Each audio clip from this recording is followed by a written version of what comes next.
Bear and Bird by James Skofield. Illustrated by Jennifer Thermes.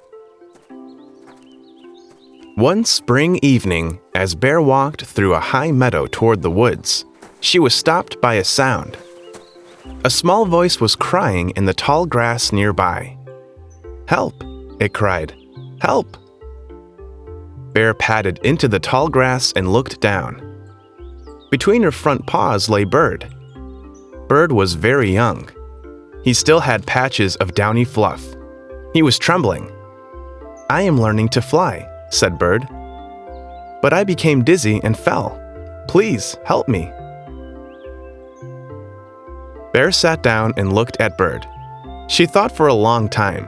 Then she pushed one big paw forward.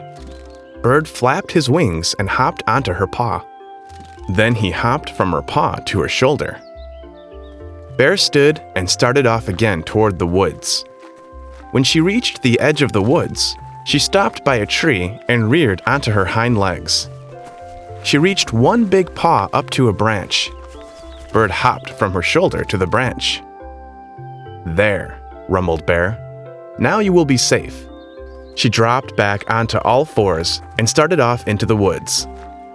"Thank you," Bird called after her. "Who are you?" "I am Bear," grunted Bear, and she disappeared into the woods. Each day that summer, Bear came to the meadow. Each day that summer, Bird flew down to greet Bear. Bird could now fly well. Together, Bear and Bird looked for berries. Together, they ate them. Each summer evening, Bird flew into the trees to sleep. Each summer evening, Bear walked back into the woods. Summer was ending. Each evening, the sun set earlier. Each morning was cooler than the one before. One crisp morning, Bird flew into the woods to meet Bear. "Do not go into the meadow, Bear," said Bird. "I flew over it this morning and saw hunters walking there. The meadow is not safe for you today." Bear sat down and thought. "You are right, Bird," she grunted.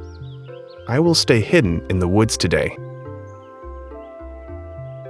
All that day, Bird kept watch. When the hunters left the meadow, he flew back to Bear. "The men are gone now," he told her. "It is safe for you to come out." "I am glad the men have gone," grumbled Bear. Bird was silent. "It is not only the men who must go," he chirped softly. "It is time for me to fly south. I will leave tomorrow." "Why?" asked Bear. "The days are still warm. There are still berries to eat." "Cold weather is coming," said Bird. "I cannot live through the long, snowy winter. I must fly somewhere warm." Bear looked at Bird. Then she turned and walked off into the woods. The next morning, Bear felt lonely without Bird. Soon, freezing rain fell on the meadow. Bear ate as much as she could. She grew fat and heavy. One morning, snow began to fall. Bear padded deeper into the woods. She made a den for herself in a warm, dry cave. Then she curled up and fell asleep. All winter long, the snows drifted deep. All winter long, the cold winds blew. Bear grunted in her sleep. She dreamed of sunshine and warm berries and the summer meadow. She dreamed of Bird, too. Far away in the south, Bird flew over warm fields. He pecked at seeds and nuts. He drank clear water and grew strong. At night, he roosted in trees.